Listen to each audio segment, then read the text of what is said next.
All right, another week, another unnecessary nail biter for Alabama.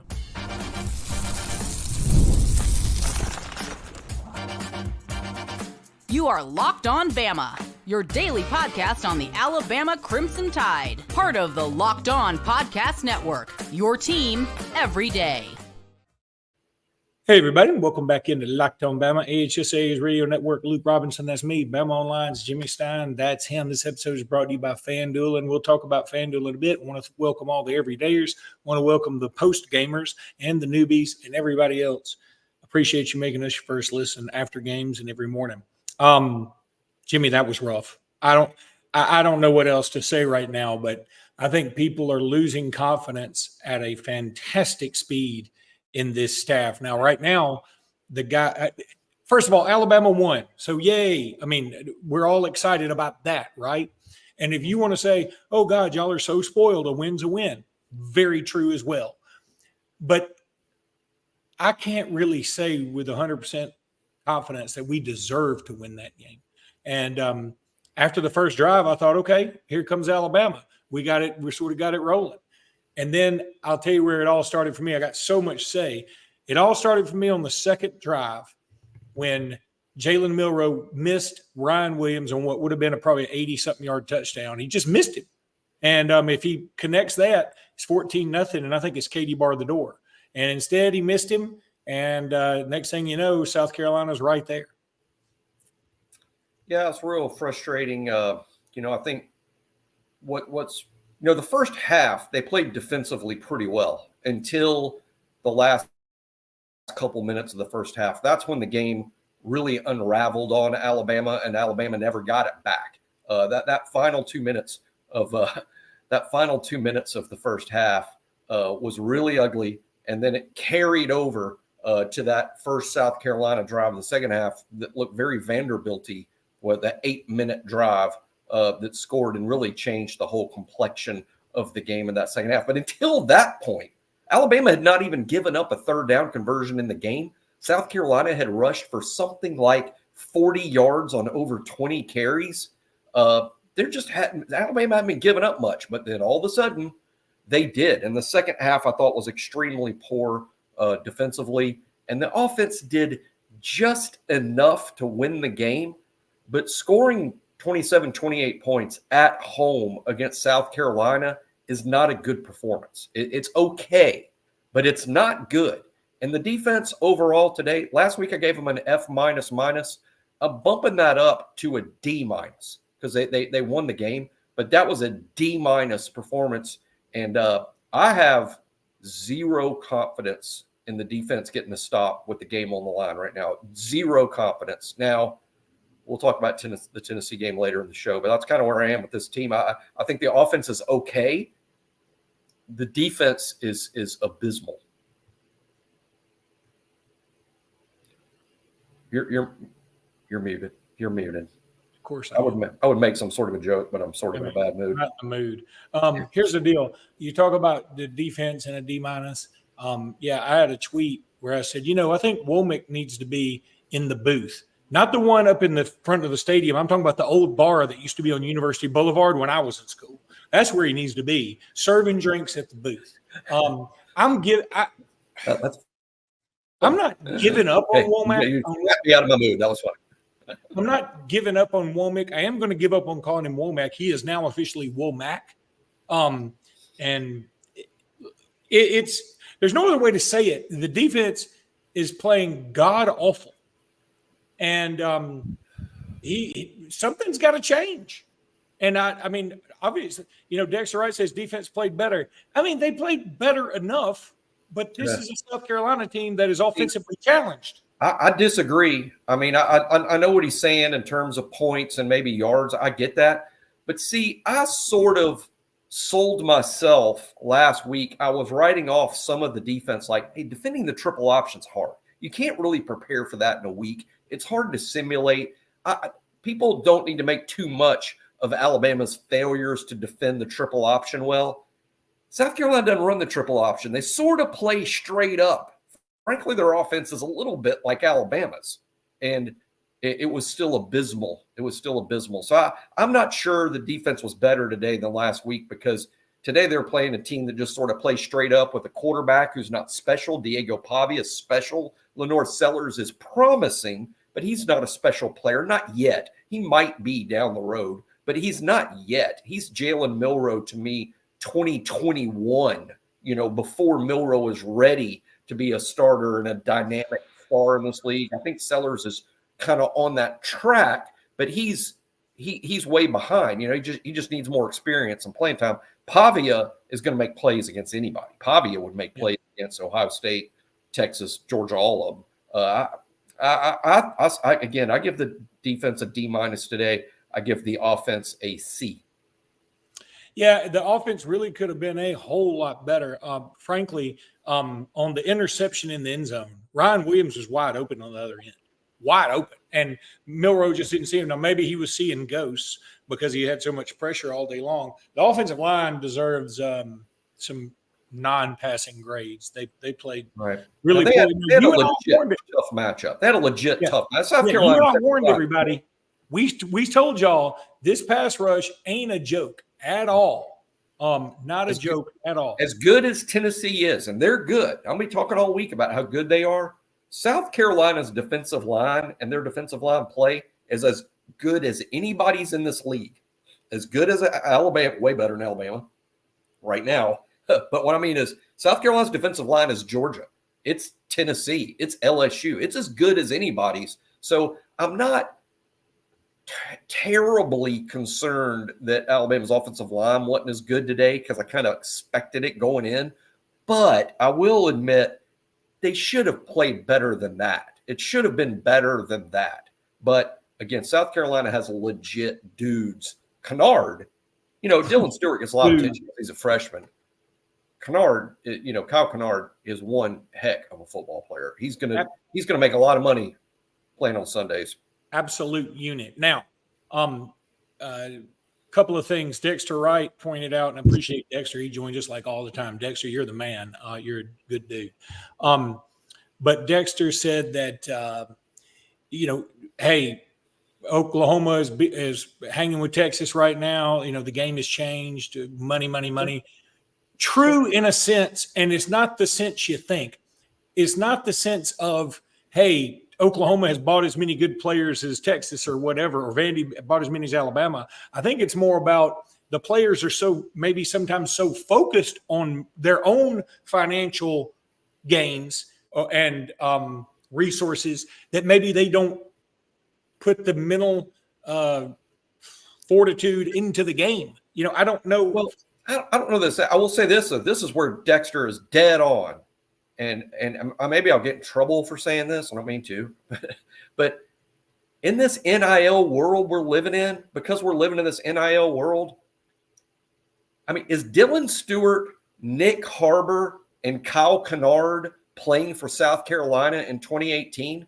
Or are they a product of this NIL world? That's why they're at South Carolina. That's why Alabama. That's why South Carolina has legit dudes, because they're an SEC team that can bring in literal 5-star talent that I'm not sure that they would have been signing prior to NIL. So in that sense, I think Dexter 100% right. This is a new world where South Carolina is going to have some dudes. And hey, I know football. Alabama's better than South Carolina. We know that, but football is a game of 11 one-on-one matchups. And when they got a Dylan Stewart and a Kennard and a Nick Harbor and even a Lenore Sellers, they're going to win some of those matchups because they're good. They're good players. They are. And, just before we go to break, somebody pointed out, hey, Luke, you got on the same T-shirt you had at halftime. Let me say this about T-shirt gate, just to wrap it up. All I said was his shirt didn't look good on him. I don't care if he wears a T-shirt. Wear one that looks good on you. That's all last week's stuff. Secondly, I don't make $11 million. I make nothing to sit here on this couch and watch the game and lounge. So I think I'm in my full right to be in my house and wear what I want to. So that's just that. I wanted to point that out. And then now we're going to talk about a couple of sponsors. I want to tell you all about Zybotics. Ooh, Zybotics. Yeah. y'all might want to look into some Zybotics, because Zybotics is a pre-alcohol probiotic drink, and it's the world's first genetically engineered probiotic. It was invented by PhD scientists to tackle rough mornings after drinking. And Lord knows we will all need that. Here's how it works. When you drink, alcohol gets converted into a toxic byproduct that's in the gut. It's this byproduct, not dehydration, that's to blame for your next rough day. Pre-alcohol produces an enzyme to break this byproduct down. Just to remember, make Zybotics your first drink of the night. Drink responsibly and you'll feel better the next day. Go to Zybotics.com/LockedOnCollege to learn more and get 15% off your first order when you use code LockedOnCollege at checkout. Zybotics is backed with a 100% money back guarantee. So if you're unsatisfied for any reason, they'll refund your money. No questions asked. Remember to head to Zybotics.com/LockedOnCollege and use the code LockedOnCollege at checkout for 15% off that order. Now I'm going to tell you about FanDuel because, hey, I hope some of y'all use FanDuel today. It would have been fun to be doing some FanDuel stuff today. There's no doubt.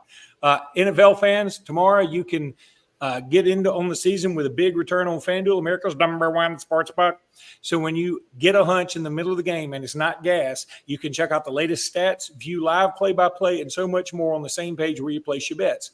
You'll get started with $200 in bonus bets. That's guaranteed, y'all, when you place your first $5 bet. That's only, and I mean only, at FanDuel.com, which, of course, is America's #1 sportsbook. This Alabama defense is going to make those Zybotics guys billionaires. Yeah, I mean, there's no doubt about it. I've been Zybotic. Hey, I put a little vodka in my Zybotics just to make it go down a little easier. I'm telling you, this is it. Look. Here's the biggest problem to me. We're seeing the same problems over and over and over again. Look, number one, lack of discipline. On the number one, lack of discipline. There's no doubt. By the way, I thought Malachi Moore had it. Nobody talked about it, but I saw it like in the corner of the screen type of thing. He had a couple of moments where I thought people are going to goad him into another shouting match or fist fight with somebody. The penalty right after South Carolina scored and they kicked off and we get a personal foul, that put us back to the 12.5 instead of the 25. And that led to the safety. Some very unbelievable. Now, look, pass interference against Malachi. Hey, I'm in the stadium and they did not show that on replay. It was pass interference. Was okay. Yeah. I just didn't have a great angle of that. And for whatever reason, they never put that on the replay board. And I was like, that looked like a pretty good play from here. But I'll say something else. Hey, they did miss. Here's something they did miss. And this has nothing I guess it does have something to do with something. But they missed this. On the face mask on Quay Russaw, or was it Q Robinson? I think it was Q Robinson. On Q Robinson, he was face masked right before that. And that's what the announcers thought they were going to call. But they didn't see that face mask because the official was looking straight ahead, and the face mask happened on the backside of the quarterback, and you couldn't see it unless you were on that backside. So he was face masked, and then he face masked. And there was a fumble. It should have been offsetting penalties and no 15-yard gain, and that may have changed something. I'll tell you something. Here's where Alabama got very fortunate. When South Carolina caught the pass that was deflected, and the offensive lineman caught it, that was very fortunate for Alabama. For Alabama? Yeah, because the time kept going. Oh yeah. Oh, it did. That really zapped some time. Look, Alabama, really looking forward to my rewatch on BOL, and I'm going to be pretty brutal this week. But Alabama, the defense never allows me to be comfortable in the game. Even when Alabama took the lead and they're up 8 and there's a minute 50 left, I wasn't trying to be a sour puss. I was trying to be analytical and saying, Alabama's not going to get a stop here. They're not going to get a stop. And it doesn't matter that South Carolina doesn't have timeouts or that Lenora Sellers is not Aaron Rodgers. None of that matters. They're not going to get a stop. And they didn't. Now, they did make the play. I give them credit. They did make the play in the 2-point conversion to save the game. Credit Q Robinson, who got a great pressure on Lenora Sellers and forced South Carolina into a bad play there. But then the onside kick, you give them the ball right back. I'm trying to leave the stadium, and I'm like, hold on, we can't walk out until Alabama recovers this onside kick. And they didn't, because of course they didn't.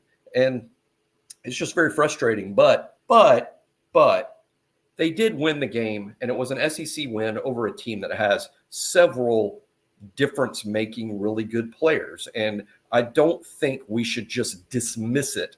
The win is significant. And I know this sounds crazy based on how Alabama's played, Luke. As we sit here right now, Alabama is 5-1 and in the top 10. So let's not all leap off bridges just yet. Not leaping off any bridges, not doing that just right now. But I am going to say this, that I don't think we deserve to be in the top 10. And I wouldn't put us in the top 10. Well, I want to see who the top 10 is. If Alabama doesn't deserve it, I want to see who the top 10 is. But here's the thing. Somebody's got to be in there. And frankly, I mean, I'm looking at Texas right now. They're down 3-0 to Oklahoma. You've seen some of these other squads that are, and by the way, Wisconsin went on the road today and had a huge win at Rutgers. So maybe that win looks a little better. Yeah. But in the end, that win is looking better. Alabama played pretty well in that Wisconsin game for sure. Played incredible in the first half against Georgia. There's going to be some Chicken Little stuff this week about how Alabama's got no chance to win in Knoxville coming from Alabama fans. Definitely. I get that. But I will be reminding people all week. This same team beat Georgia, played an incredible half of football against Georgia, goes to Madison, Wisconsin, wins 42-10. This is still the same team that did that. I wouldn't bet, the family fortune on Tennessee and Knoxville, but I understand the angst and the concern and the worry. I get it. Trust me, I'm feeling it.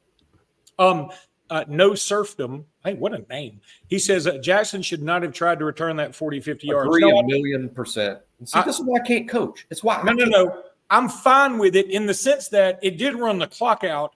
I just wish he had open space. Just hang loose for a minute and then go down. The way things were going, Alabama could have easily fumbled the next snap. Exactly. I didn't like the return it off. Or forget what time was on the clock when he intercepted. It couldn't have been more than 2 or 3 seconds. About 6 seconds. Okay. I still would have taken your knee there and then just snap the ball in victory formation. It's just a way to finish out that game. And again, that's why I can't coach, because I would be too angry. Me and Nick get too angry about that stuff, and I'll be like, okay, well, you're not starting the game next week. You should know better than that. Something else I wanted to point out. There's something I tweeted. I said, look, this was, roughly at halftime. I said, nobody's given up on this staff yet, although I think some people are giving up on Womack. But very fair to criticize game management and adjustments. Right now, it's just very scary. There seem to be very little adjustments at all. And the game and clock management are just bizarre at this point. I'm, again, halfway point. I'm of the school, always have been. Nothing's new here. I don't think you evaluate your staff until the season is complete. I've just seen too many teams improve or decline. It's a long season. There's a lot of football left. I think it's fine to have leanings or feelings, but I'm not going to be emphatic about how I feel about the job assistants are doing until I've seen the complete season. But I will say again, as I sit here right now, I have no confidence in the defense getting a stop. So I should tell everybody a lot about how I feel about how the defense being coached right now. But I want to see the whole season, and I'm not ready to fire anybody. I want to see the whole season before I make emphatic statements like that. Still a lot of football left. I'm going to go to break right after this comment. Chris Williams says, I hope everybody gets all this out of their system. These players, and I think he meant to say fought their blanks off, and recruits are paying attention to how people act. I agree with that general notion. Okay, let me say this. I agree with it in a general sense. At the same time, am I supposed to have a podcast just come on here and say, hey, we won, it's all sunshine and roses? I'm not going to do that. I mean, it's when it's not sunshine and roses. And here's the other thing.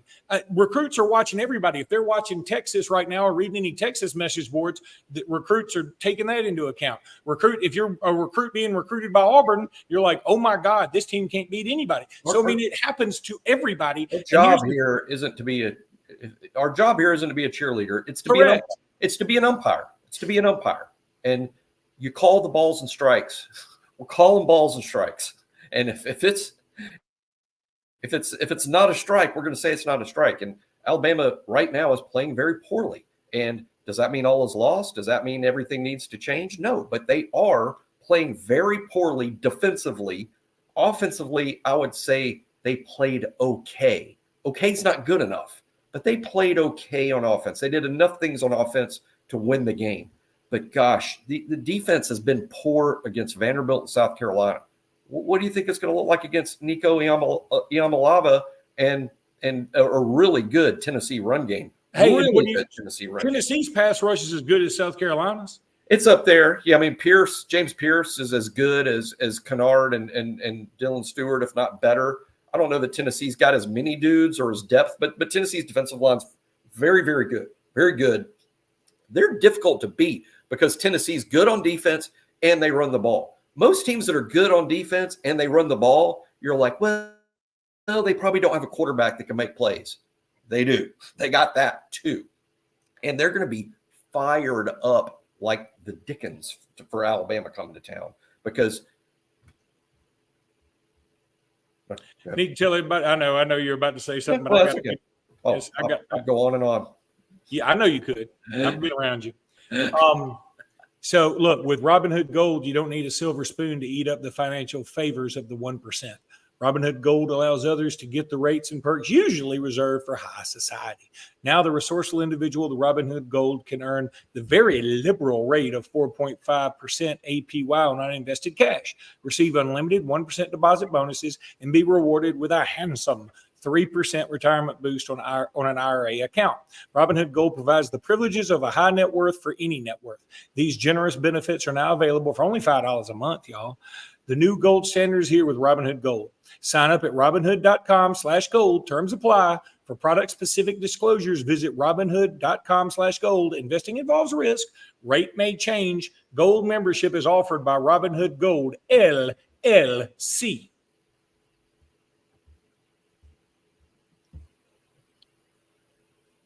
Okay. So I guess let's do at the very end here, talk about some positives because there still are some positives. Oh, yeah.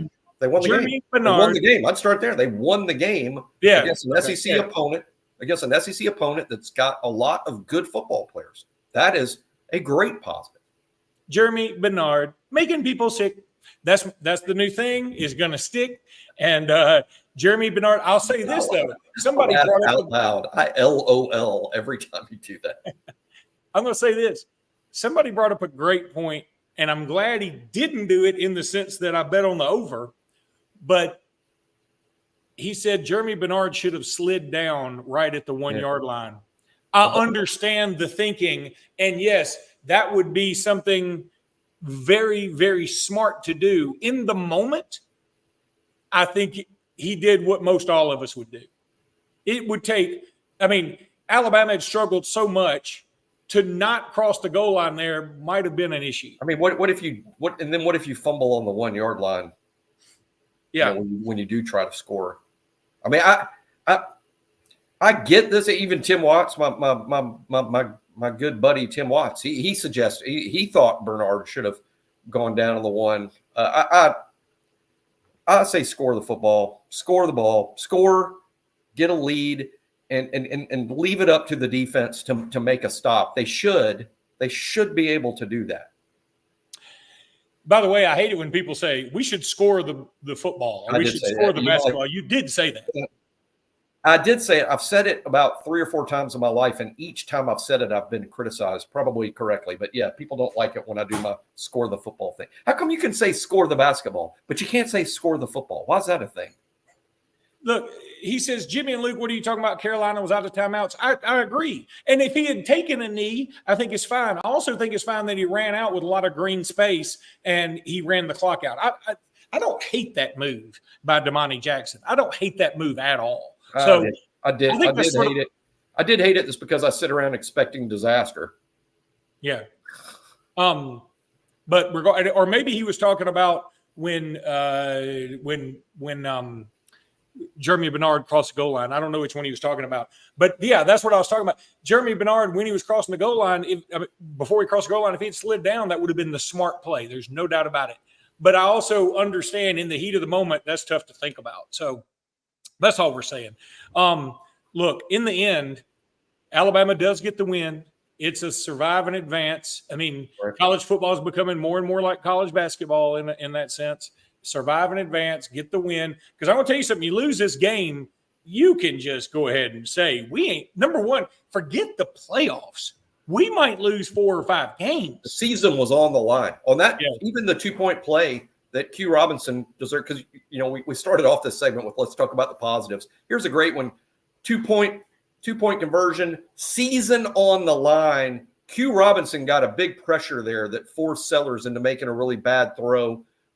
Great pass rush there. Pass rush today overall pretty good at times. Jamarian Latham with the sack. Tim Smith, I thought, played pretty good for most of the game. I'd give Smith. Justin Jefferson, who didn't play last week, played today, did some really good things.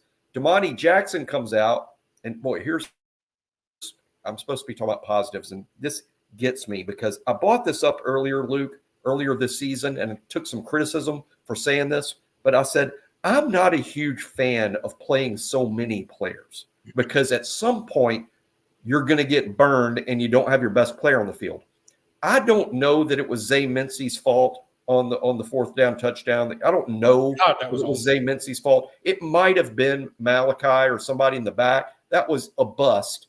Either Mincy was running the wrong defense or Malachi was. Consider Malachi's a fifth-year senior and Mincy's a freshman. I mean, I know what Occam's razor says in terms of who likely mess it up. But my point is that play is what I was talking about weeks ago when I said, I don't like playing this many dudes because at some point you're going to get beat and your best player isn't on the field. Mbakwe, I thought, played really well when Damani was out. And Mbakwe or Deshaun Jones should have been on that corner and not Mincy. That's what I was talking about 3 weeks ago. And I just mentioned it because I got criticized for, you need to play more players. We need to create depth. I want my best players on the field. I'm sorry that Nick Saban changed the way I view football, but me and Nick Saban want our best players on the field. Hey, that's a great point. People are like, hey, you won and all this other stuff. True, we won. And I mean, I am happy about that. It certainly better than alternative. But we have been spoiled. And I can't help but think we have a bunch of Saban recruits on this team right now. Jalen Milroe is still one of the best quarterbacks in the country. Ryan Williams might be the best freshman in the country. Parker Brailsford is playing his tail off. James Burnett might be the best punter in the country. We got a lot of bests, and we're playing like we don't. Yeah. I think that's the problem. Yeah, the team right now is playing less than the sum of their parts. They should be better than this. But again, the lead up to this Tennessee game, Luke, all week here on the show and in my writings and stuff on BOL, I'm going to be bringing this up all the time. This is the same team that beat Georgia. It's the same team that was impressive in Madison. Don't think that the Alabama team that played Vanderbilt and South Carolina is what Alabama is. We're going to find out a lot this week. I think they're going to play much better. I really believe that. Some teams just play to their competition. I mean, some teams kind of develop that personality. And so far, that's kind of what this Alabama team looks like, right? I mean, we're playing Vandy, okay, we're Vandy. We're playing South Carolina, okay, we're South Carolina. Playing Georgia, okay, we're Georgia. I'm not making too many assumptions about what's going to happen in Knoxville just yet. Yeah, I don't think we should make any assumptions just yet. And let's just see how it plays out. And I'm gonna make a vow to everybody out there. Jimmy, we've been a little negative today, and we should be. I think there's reason to be negative. But I think I'm going to try and put some positivity out into the universe. And I think I'm going to try and find some bright spots for this week and move forward. And let's get better and let's go beat Tennessee. This team can beat Tennessee. I don't feel super confident about it, but it can happen. It can happen. And hey, I mean, I'll say this. I mean, I'm a big fan of what Nico Iamaleava is doing. I think he's an incredible talent. I think he's probably a future first-round draft pick in the draft. But right now, today, with Milroe as a redshirt junior and Nico as a redshirt freshman or a sophomore, whatever he is, I will believe Alabama's going into that game with the better quarterback this year. This year for this game, Alabama's got the better quarterback, and that's a good building block. James Thomas says, Luke, you aren't being negative when you're speaking the truth. I appreciate that. And we do try to speak the truth here. We do. Whether it's about play on the field or a tire off of it, we try to speak the truth here. And, at the same time, though, I want to be positive about this team. I want to enjoy this season a little more. And what's funny? It's ironic that a couple years ago, it was like every game was sort of ho-hum. We beat the heck out of somebody again. It sure maybe it'd be nice to have an exciting game. Well, now we got them. We got them. The death of joyless murder ball. And now it's just joyless football. Joyless football. All right. That's going to do it for today. We've got a couple of zingers today, bro. Hey, when we are losing and not playing well, I can come up with some zingers. Okay. All right. We'll be back tomorrow with more. Please join us. Hit that subscribe button, y'all. And until then, roll tide, everybody. Roll tide.